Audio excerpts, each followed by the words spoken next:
Bachelors లేదంటే ఇంటికి చుట్టాలు వచ్చినప్పుడు ఎటువంటి కూరగాయలు లేనప్పుడు తొందరగా మార్కెట్లోకి వెళ్ళి 2-3 కోడిగుడ్లు తెచ్చి కోడిగుడ్డు పొడి చేసుకొని చుట్టాలకైనా లంచ్ బాక్స్కైనా ఇంట్లోకైనా చేసుకొని తినొచ్చు చక్కగా. దీనికి కాంబినేషన్లో సాంబార్ అయినా పప్పుచారైనా ఇంకా అదిరిపోతుంది. ఇంకా తయారు చేసుకునే విధానం వచ్చేసరికి కోడిగుడ్డు పొడి కూర తయారీ విధానం వచ్చేసరికి తాలింపు గింజలు నూనెలో వేయించుకొని కరివేపాకు ఎండుమిర్చి అన్నీ వేసి మీడియం సైజు ఉల్లిపాయ ముక్కలు వేసేసి ముక్కలు కూడా ఉడికిపోయిన తర్వాత దాంట్లోనే కొంచెం పసుపు తగినంత ఉప్పు వేసేసి చక్కగా తిప్పుకొని 3 కోడిగుడ్డు ముక్కల్ని యాడ్ చేసుకోవాలి. ఇగో ముందే చెప్తున్నా, మసాలా వద్దనుకున్న వాళ్ళు అల్లం వెల్లుల్లి పేస్ట్ వేసుకోకండి, ఉంటే వేసుకోలేదంటే స్కిప్ చేసుకోండి అల్లం వెల్లుల్లి పేస్ట్.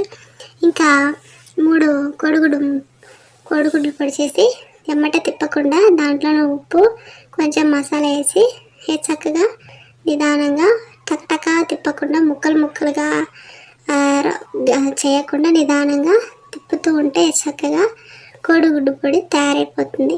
ఈ కోడిగుడ్డు పొడి మీడియం ఫ్లేమ్లో పెట్టి చేసుకుంటే చక్కగా లంచ్ బాక్స్కి ఆఫీస్కి తీసుకుపోవచ్చు, లేదంటే ఇంట్లో చుట్టాలు వచ్చినప్పుడు ఇలా తయారు చేయొచ్చు. ఇందులోకి వేడి అన్నం పెట్టుకొని తింటే చక్కగా కడుపు నిండిపోతుంది, ఎక్కువగా ఖర్చు కూడా ఉండదు. దీంతోపాటు 1 కోడిగుడ్లు 2 కోడిగుడ్లు నీళ్ళలో ఉడికించి పెట్టుకొని ఘాట్లు పెట్టుకొని నూనెల్లో కొంచెం ఉప్పు కారం పసుపు వేసి నూనెలో వేయించుకున్న 1 కోడిగుడ్డు దాంతోపాటు కోడిగుడ్డు పొడి వేసేసుకొని తింటే కడుపు నిండిపోతుంది, హాయిగా ఒక నిద్ర కూడా వేసేస్తారు. ఇంకా కోడిగుడ్డు పొడిలోకి కొంచెం సాంబారు లేదంటే కొంచెం పప్పుచారు కాంబినేషన్లో తిన్నారంటే నిద్ర వద్దన్నా కూడా నిద్ర వచ్చేస్తుంది, కడుపు నిండి దీన్ని కడుపాడ నిద్రపోవచ్చు అంటారు కదా, ఆ టైప్ అవుతుంది అనమాట.